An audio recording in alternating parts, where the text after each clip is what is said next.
He arrives from the east. His breath smells like yeast. His trousers are creased, and they call him the Beast. He is Nico, and he's playing USF on St. Omer Airfield. Who's he up against, Momo? He's up against our Axis player here, JaeforJett.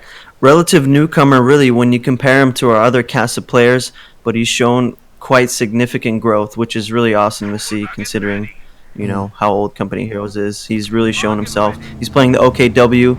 He's got Scavenge, Elite Armored, and Spec Ops in his loadout. Pretty standard now for 1v1 these days.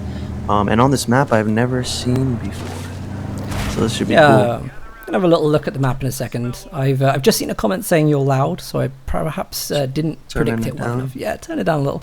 It's cool. We'll monitor it, because Momo, of course, has just jumped in to co-cast the remainder of this episode. But it's okay. We can leave this first engagement for a second. Let's just have a look at this map. This is a DevM and Von Ivan map. So munitions close to the base, spread very wide, central fuel. Maybe benefiting like spearhead strategies here, and 3 VPs cut down the center. Looks quite nice on the TAC map. Yeah, it looks a little bit like a potato. I was just looking at that. Thank you. I bring you here for your analysis, and you come out with it looks like a potato. Fantastic. Momo for sure. Everyone. Look at this. Look at this engagement JaeforJett's taking. This is, yeah, I don't know what was going on there. He had already lost the engagement by the time he took cover on that snowed out haystack, and he chose to bleed out a bit more, risking a squad wipe. He definitely needs to get out of here.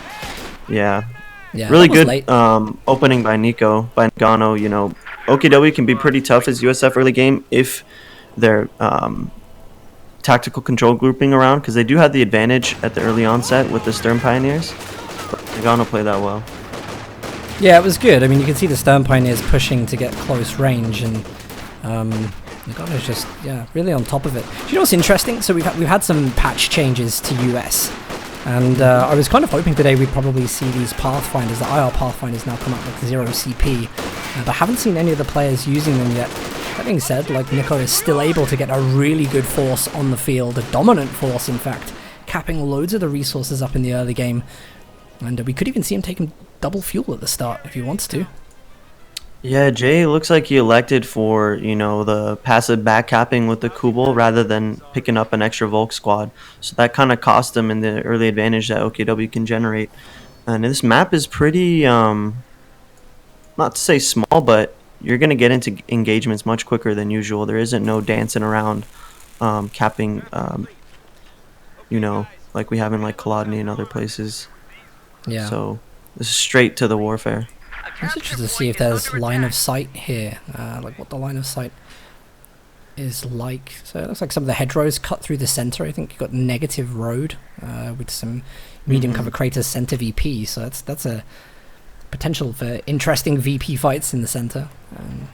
Center's bound to be important here just because both fuels are either side of it. An interesting choice. Yeah, I'm trying to like look at the cutoffs, what they are on each one. Just back down at this engagement at the south fuel. Should be able to overpower Nagano before reinforcements arrive. We are full-on going to call him Nico, by the way. Okay. It's been confirmed he is doing a rebrand now, so. All right. Keep that in mind. It's kind of hard after so many years. I know.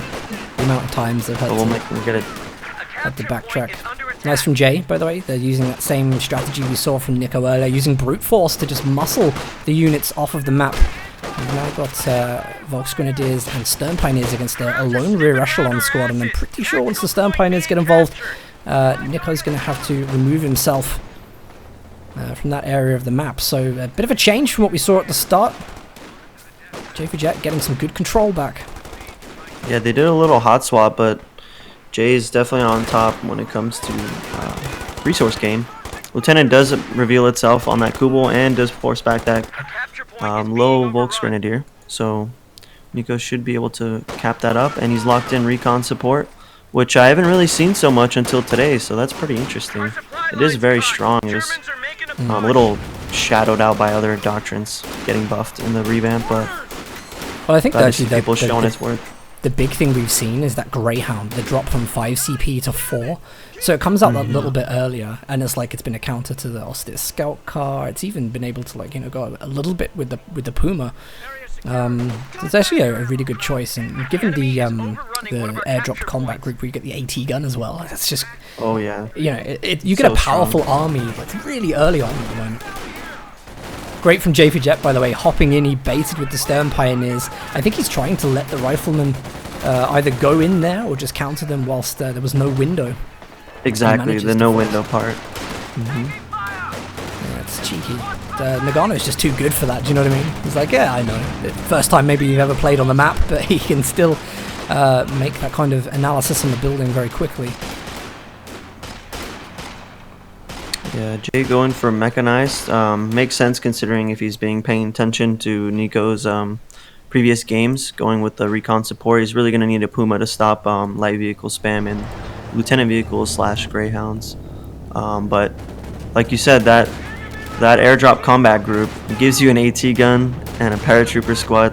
The amount of snowballing that you can do with this doctrine on top of how much USF already snowballs is amazing. Oh, here it is. They're in base. Thought it'd be it's successful. It's always nice to see paratroopers land successfully, because I think in the last time we saw Nico do this, 2 of his models died on the drop. So very frustrating mechanic that Relic put in, that they would get caught in the trees, and it's fantastic in campaign and horrendous in multiplayer. Yeah, just not too long ago I lost my whole squad. I don't know how.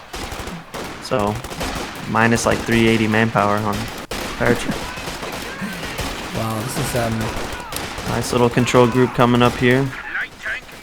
Forces him away. Yeah. Oh, pineapple. There's the pineapple, yeah, and it's like the Volksgrenadier models almost body blocking themselves on the retreat. Jay's just getting stretched here, and this is good. He's actually got the Lukes out in the field though, and the AT gun hasn't been crewed yet by Nico. We'll probably see that in a second through the rear echelons, but here is a good opportunity for the Lukes to have a window of effectiveness and get some map control. JLI popping out for Jay down south by Nico's fuel. And yeah, good job by Jay just bullying away the squad that can't really snare or do any kind of damage to him. Get him out of the field. Love this winter camo on the JLI. Check out in a second. We have just had, by the way, the 4 CP Greyhound come in, so Nico knows exactly what he wants to do in this situation. He needs to provide a counter to the mobile lethality of the Lukes. And there's a late rifleman squad on the south here. Jaeger Light Infantry picked that off with ease. Jay takes a little bit of a lead. Gotta love that ambient building spawning. Oh yeah.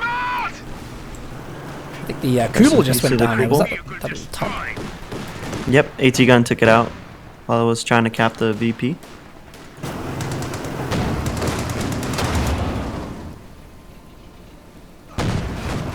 Some interesting engagements here. You see the AT gun from Nico, which has been crewed now, and just waiting for the line of sight on the Lukes. He's going to take some ground attack shots to try and get something. But look at this, AT gun is undefended, and JaeforJett forces it to move with the incendiary grenade. Comes in with the Lukes, and now suddenly there's no chance to get an angle on top. Nico's going to try it anyway, but won't get the first shot off. Uh-oh. He's going to get snared here. Going to definitely be able to recrew this with the rear echelon. He might be losing this here unless he can back around the corner and get away from an attack ground from because that Greyhound is free to just wrap around him. Oh, yeah, Jay, that's got to be, yes, line of sight is given by the Greyhound. A last shot will finish off the Lukes. Beautiful play from Nico, and all day he's been pulling off moves like this, which quite frankly are just, they're just perfectly executed. Whether or not that was planned, I don't know, but managed. Just incredible. Exactly. Yeah, Jay thought he had an opening there. I mean, to be fair, it really did look like an opening, but he could have been a bit more conscious about his other engagements. You know, if he really isn't fighting elsewhere, he knows that those squads are coming up out of base from being reinforced and healed, so he doesn't really have too much of a time window to make the push on the AT gun and recrew it or such. So he made the risk. He took the risk, but it didn't pay off, and that's a huge loss.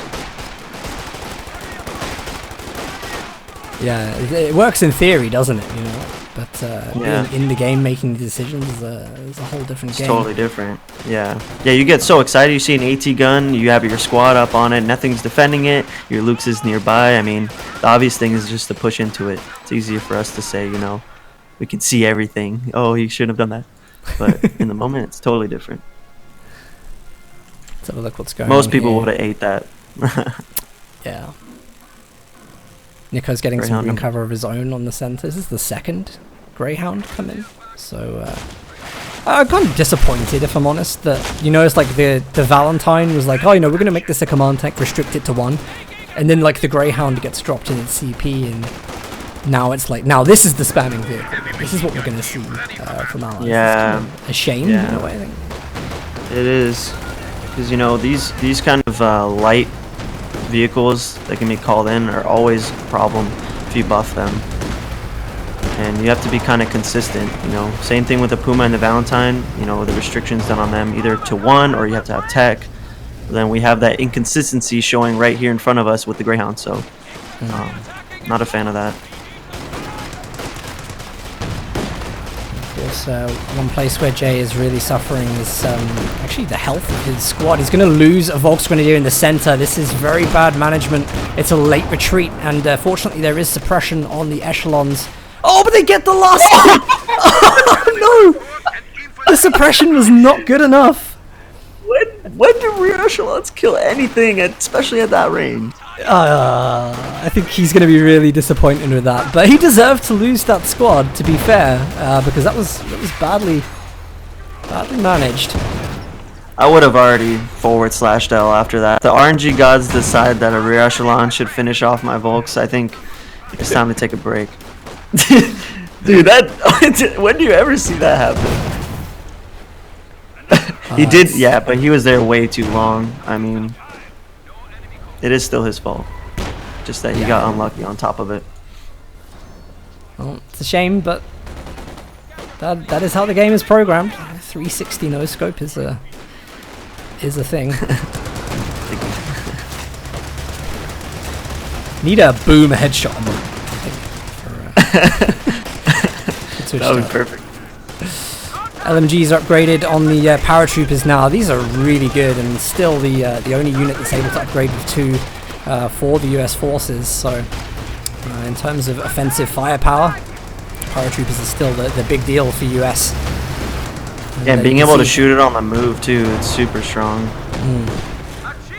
They can shoot their LMGs while they're running around like Obers, but unlike LMG Grens. Yeah, just straight to the cutoff here. Yeah, they're just very effective, and the way that they like hug to the green cover, you know, a 6-man squad as well, which is just so durable. I love paratroopers. I mean, you can see why Nico is really utilizing so much of this doctrine, because you're able to get so much on the field like quickly. It's a massive benefit of this. Yeah, it's a snowball. This doctrine really fits the kind of way that USF is meant to be played. You're supposed to be aggressive. You're supposed to snowball out your opponent, you know, either with your free officer squad, quote unquote, or by just having better engagements. You just keep pumping out units. That's why, you know, you have the problem in the late game with the manpower, because you're snowballing so much with these units, you can't keep up with the upkeep. So that's why they usually have the manpower issues later on. But if you're good enough like Nico, where that's not really even a factor, you can just win in the first, 15 minutes before it's an issue, then it really is an advantage. Right to make those points. You see here Jay using the Puma to push the paratroopers out of the green cover. He flanks as well with 2 Volks and a Stern Pioneer, trying to win engagements on all fronts. Nico may lose the rear echelon squad, and that's at least a little bit of a pickup. The AT gun is there for Nico. He's got the support of 2 Greyhounds, and Jay's 2 Pumas are going to have to push in at some point and try and make a play, I think, before it's too late. Nico is, of course, taking the munitions in the top as well, so he'll be on double fuel, double munitions, and then it's only a matter of time, really, before the game ends. Yeah, 150 VPs left. Good attack round from this AT gun. Puma's going in, trying to pick something up. Oh my gosh, main gun destroyed off those. Yeah. Oh, you may have something here, though. This may be at least a little bit of an answer. If you can keep the Puma alive, maybe focus on the rifleman, maybe there's a chance, but the Puma misses at close range. It really comes down to this next shot. Got the snare off. Oh my god, the trade, and it's abandoned. Oh, you that's sensible for Jay, waste. though. I think that's sensible for him to make sure it doesn't go back into the hands of NiKo. Yeah, definitely. But the stage of the game. So someone wanted to have a look at the camo for the Jaegerlight infantry. So here it is. Yeah, I know, it was dope.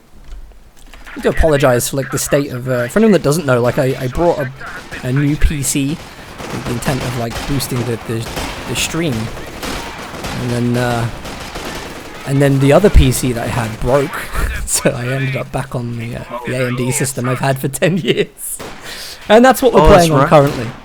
So yeah, during the anniversary classic, you were having some issues, so I didn't know you actually upgraded your whole set. We tried. Right. Oh, Jay, he's a little bit careless with this Vet 4 Volksgrenadier outside of his base as well. He's got to be on top of those, but he is fighting different engagements everywhere just to try and get these resources in. This is a bad move with the MG as well. It's begging for a grenade. NiKo pops it. Going to reduce it down to one model. That is so easy for NiKo. And this is not good showing from Jay. Actually, I think we've seen much better from Jay. And there goes the surrender. I don't know what to say. By NiKo. Yeah, I mean, that was a pretty clear and cut dry game from NiKo. He does this all day. No offense to anyone. He's just in a different tier than most players, so kind of expected. We may be running out of players that can take NiKo down, but we'll get back to the lobby, and with that, GG. GG.